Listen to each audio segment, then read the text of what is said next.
국민의힘 김재원 최고위원이 이번엔 제주 4.3을 폄하하는 듯한 발언으로 논란이 됐죠. 당 지도부에 선출된 뒤 채 한 달도 안 돼서 벌써 세 번째 설화 논란에 휩싸였습니다. 김 최고위원은 한 달 동안 대외 활동을 중단하겠다며 자숙에 들어갔는데요. 국민의힘에서는 본인의 이념적인 좌표가 옳은지 성찰해 볼 필요가 있다는 쓴소리까지 나왔습니다. 관련 내용을 정치 인사이드에서 짚어봅니다.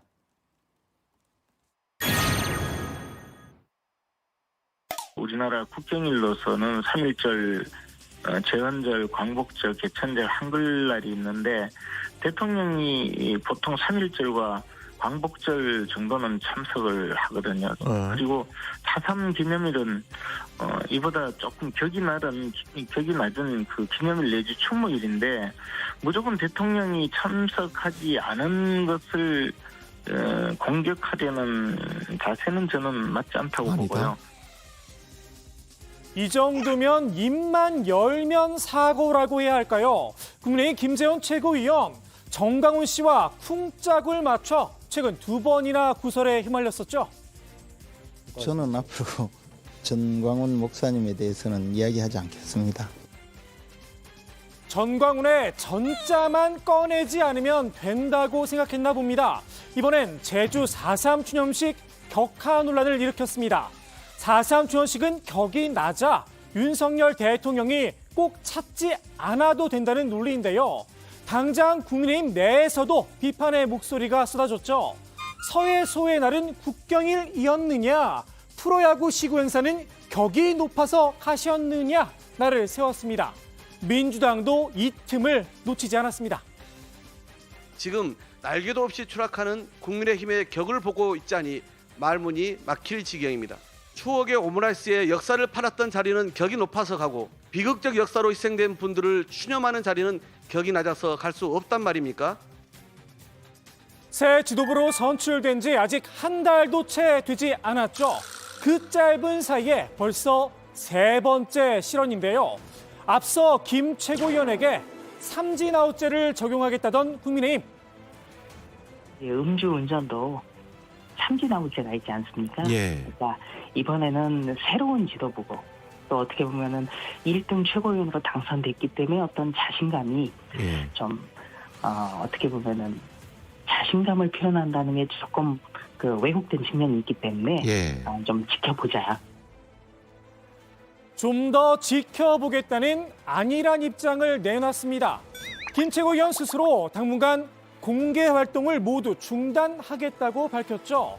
한 달 자숙, 사실상 셀프 징계로 마무리하겠다는 걸까요? 어제 국민 정세에 어긋나는 언행에 대해선 응분의 책임을 묻고 당의 기강을 바로 세울 것이라고 밝혔던 김기현 대표. 당 차원의 징계 여부에 대해선 가타부타 말이 없었습니다. 대표님, 김재원 최고위원 사퇴하셨다는데 김재원 최고위원, 태용호 최고위원, 그리고 조수진 최고위원 연달아서 그런 실언하고 계시는데 이에 대해서 말씀 해주실 수 있나요? 이양희 전 윤리위원장의 사의 표명을 받아놓길 잘했다. 속으로 생각하고 있는 건 아닌지 모르겠습니다. 김 최고위원의 거친 입, 과연 한 달 자숙한다고 나아질까요? 김 전 최고위원은 말실수가 잦은 편입니다. 그래요? 예전에 제 지도부에서 김재원 최고위원이 그렇게 얘기하면 제가 알게 모르게 커버를 많이 쳐주고 이준석 대표 시절 당시 민주당 이재명 대선 후보를 저격하려다 지역 비하 논란을 일으켰죠.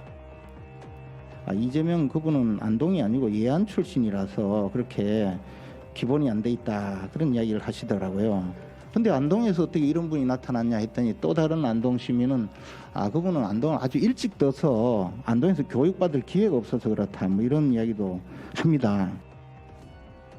예안 유림이 들고 일어나 크게 곤욕을 치렀었습니다. 지역 구분하기를 좋아하는 김 최고위원, 남다른 대구 사랑을 이런 방식으로 표현하기도 했었죠. 전두환 대통령이 대구 홍보 나오셨고 노태우 대통령이 저 803 밑에 신용동에서 자라셨고 우리 겁내지 맙시다. 주눅들지 맙시다. 쫄지 맙시다. 대구시장에서 나서서 수군이 보수니 그 겁내지 맙시다. 자랑스러워야죠. 전두환 노태우 씨를 자랑스러워하라. 수구라는 비판도 겁내지 말라는 겁니다. 이 결기 몸소 실천하기도 했었죠. 세월호 참사 당시엔 유가족을 갈라치겠습니다. 저 일반인 희생자 유가족과 저 단원고 학생 희생자 유가족과는 조금 입장이 다른 게 많습니다. 국민과 우리 유가족들이 이간질 시키고 있고 이게 많이 답답하고 또 더 많이 분노하게 되고요. 세월호 참사 진상조사를 위한 특별조사위원회엔 이런 딱지도 붙였었는데요. 저는 이 조직을 만들려고 구상을 한 분은 아마 공직자가 아니라 세금 도둑이라고 확신합니다. 언론 인터뷰에선 탐욕의 결정체라는 표현도 사용했죠. 이 정도면 실수가 아니라 소신이라고 봐야 할 듯합니다. 김재현 최고위원과 정강훈 씨의 찰떡 공조가 다시 보이는 이유기도 합니다. 이제 자꾸 반복되면 안 되는데 한번 그 정강훈 씨 예배 행사 갔다가 이야기를 했는데 얼마 안 지나가지고 또 반복되니까 야 이거 뭐야 본심 아니야? 이런 이제 의심들을 국민들이 하실 수 있어요. 김 최고위원의 극우 본색, 국민의힘에서도 우려의 목소리가 나왔는데요. 잠깐 최고위원회에 안 나오는 게 문제가 아니라 본인의 어떤 그 마음이나 어떤 이념적인 좌표나 이런 것들이 과연 옳은가 하는 부분을 좀 깊이 성찰할 필요가 있다고 생각합니다. 김 최고위원, 이번 참에 여의도를 떠나 산티아고 순례길을 걸어보는 건 어떨까 추천해봅니다. 산티아고 순례길하고 여의도 길하고 둘 중에 한 군데를 돌아라고 하면 어디로? 산티아고 순례길은 걸어가면 늘 생각이 깊어지고 자신을 돌아보는 길인데 여의도 길은 생각하기 싫은 길이죠. 김 최고위원이 건드린 제주 4.3 사건, 그렇지 않아도 태영호 최고위원의 김일성 지령설로 제주 민심이 들끓고 있는 상황이었죠. 대한민국에서의 단선을 무조건 파탄시키라는 소련 공산당의 지시와 이 지시를 받아서 김일성이 남로당 박헌영에게 전달했고 당시 박헌영은 평양에 있었습니다. 그렇게 돼서 제주도뿐만 아니라 당시 남한 전역에서 50 단선을 파탄시키기 위한 남로당의 활동이 있었거든요. 그래서 이 큰 맥락에서 보고 여기에 따라서 제주도당도 이런 결정을 내렸고요. 이런 역사의 진실은 저는 부인하면 안 된다.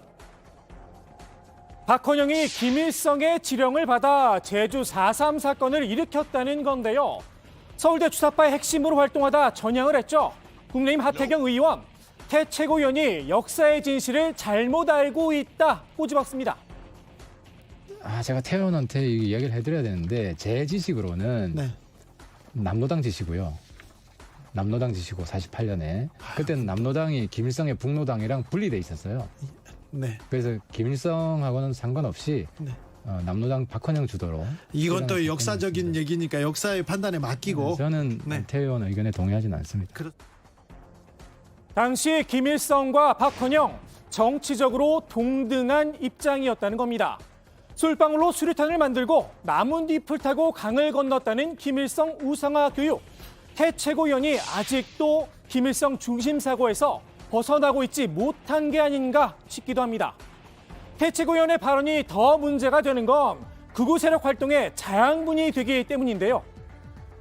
북한에서 나온 분이 아주 역설적으로 북한 정보의 말을 믿어버리는 이런 역설인데다가 사실 이게 그 양민을 학살했던 그 학살자들의 논리거든요. 쟤들이 빨갱이기 때문에 죽여도 된다. 저분이 논리가 지금 서북청년단 논리고 실제로 제주도에는 뭐 엄청난 극우 단체들의 그 플래카드가 붙고 심지어는 서북청년단 명찰다고 사람들이 나타났단 말이죠. 국민의힘 내에선 발언이 부적절했다는 지적만 나올 뿐 당 차원에선 아무런 조치도 없는 상황입니다. 굉장히 부적절하죠. 제주 4.3 사건 같은 경우는 무고한 제주도민의 3명 중에 1명이 학살을 당한 사건입니다. 그러니까 더 이상 슬픈 역사를 두고 더 이상 갈라져서 다툼이 있고 논란을 벌여서는 안 된다. 국민의힘 지도부에 있던 우경화 발언, 결국 당에서 떨어져 나가는 건 중도층 지지자들일 텐데요. 이 상황을 마냥 흐뭇하게 지켜볼 한 남자가 있다는 분석도 나옵니다. 오늘의 정치 인사이드 그 주인공을 공개하며 마무리합니다. 약한 지지층부터 떨어져 나가고 그럼 그럴수록 정광훈 목사와 가까운 분들의 영향력은 올라가는 거예요. 되게 딜레마적인 현상이에요. 정광훈 목사 입장에서는 자기의 이 여권 내 보수 진영 내 영향력이 올라가기 위해서는 여권의 지지율이 떨어져야 돼요. 그러네.